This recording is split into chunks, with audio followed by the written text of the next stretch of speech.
ऋग्वेद का सुबोध भाष्य प्रथम मंडल 125वां सूक्त। सूर्य सवेरे सवेरे आकर लोगों को रत्न देता है। बुद्धिमान उस रत्न की महत्ता को जानकर उसे लेकर अपने पास रख लेता है। तब उससे मनुष्य अपनी आयु और संतानों को बढ़ाता हुआ धन और पुष्टि से संयुक्त होता है। जो मनुष्य सवेरे उठकर आते हुए किसी याचक को धन से रस्सी से पैर को बांधने के समान बांध देता है, वह दानी पुरुष उत्तम गऊ, उत्तम सोने और उत्तम घोड़े से युक्त होता है तथा इसे इंद्र अत्यंत उत्तम अन्न देता है। हे देव, मैं आज सवेरे धनयुक्त रथ से यज्ञ के रक्षक तथा उत्तम कर्म करने वाले पुत्र को पाने की इच्छा से तेरे पास आया हूं। तू आनंद देने वाले सोम के निचोड़ हुए रस को पी और वीरों को आश्रय देने वाले मुझे अपने उत्तम आशीर्वादों से बढ़ा।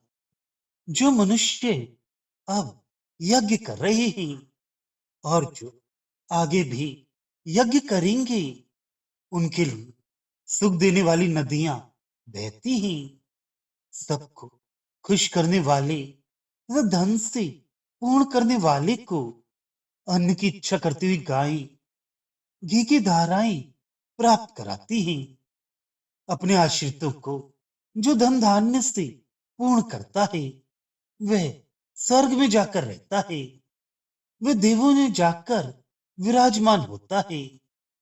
बहने वाली जल प्रवाह उसके लिए तेजस्वी जल बहाते हैं।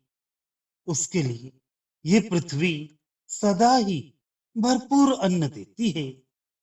ये सुंदर सुंदर समृद्धियां दक्षिणा देने वालों के लिए ही हैं।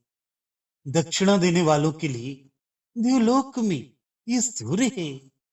दक्षिणा देने वाले अमर होते हैं। दक्षिणा वाले ही अपनी आयु बढ़ाते हैं। मनुष्यों को दान से तृप्त करने वाले दुख और पाप को ना प्राप्त हो। विद्वान और उत्तम व्रतों का आचरण करने वाले वृद्ध ना हो। उनसे अलग जो कोई पापों को धारण करने वाला हो, उस देवों के हवियों से तृप्त न करने वाले अयज्ञशील को शोक प्राप्त हो। भावार्थ, प्रातःकालीन सूर्य अपनी किरणों में अनेक स्वास्थ्यप्रद पोषण तत्व रूपी तत्व लाकर मनुष्यों को प्रदान करता है। पर जो विद्वान इस बात को जानते हैं, वे ही सूर्योदय से पूर्व उठकर सूर्य प्रकाश में निहित पोषण तत्वों को प्राप्त करते हैं।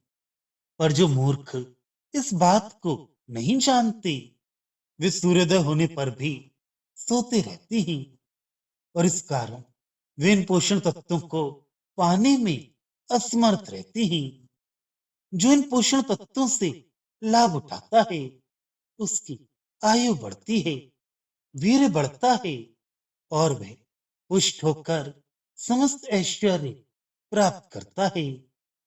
जो दानी मनुष्य सवेरे उठकर याचकों को धन दान करता है, उसे उत्तम गौएं, धन और घोड़े आदि मिलते हैं और इंद्र भी इसे उत्तम अन्न प्रदान करता है।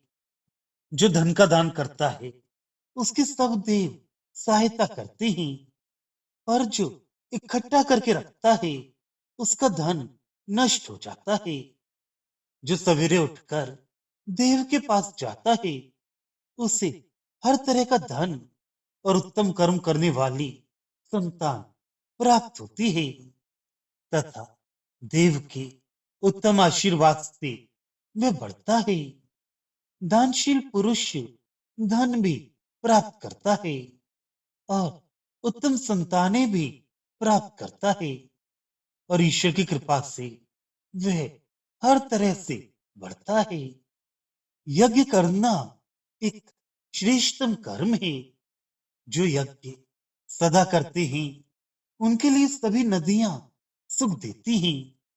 जो धन का दान करके सबको पूर्ण करते हैं और सबको संपन्न बनाकर प्रसन्न करते हैं, उनके लिए गायें घी की धाराएं प्रदान करती हैं। जो दान करता है वह हर प्रकार से ऐश्वर्य संपन्न होता है। ऐश्वर्य एवं सुख को प्राप्त करने का यज्ञ और दान उत्तम साधन है। जो अपने आश्रितों या याचकों को धन धान्य देकर तृप्त करता है वह हर तरह के सुख प्राप्त करता है। वह देव के समान होकर उनमें जाकर विराजता है। जल प्रवाह उस दानी के लिए तेजस्वी जल देते हैं और ये पृथ्वी भी उसके लिए सदा धान्य से भरी रहती है। उसे चारों ओर से हर तरह के ऐश्वर्य प्राप्त होते हैं। जो लोगों को धन का दान करते हैं अपने आश्रितों को धन धान्य से समृद्ध करते हैं, उन्हें भी सब तरह के ऐश्वर्य मिलते हैं। द्युलोक में भी सूर्य उन्हीं के लिए हर तरह के स्वास्थ्य प्रदान करता है। वे दीर्घ काल तक जीवित रहते हुए उस अमर तत्व की उपासना करते हैं तथा अपनी आयु बढ़ाते हैं। धन के दान से लोग प्रसन्न होकर दानी के प्रति अपनी शुभकामनाएं रखते हैं। इससे उस दानी की आयु बढ़ती है। जो अपने धन से देवों को हवि देकर और मनुष्यों को दान देकर तृप्त करते हैं वे कभी दुखी और पापी नहीं होते। जो विद्वान सदा उत्तम व्रतों का आचरण करते हैं वे शीघ्र वृद्ध नहीं होते। यम नियम आदि व्रतों के आचरण करने से मनुष्य शीघ्र वृद्ध नहीं होता।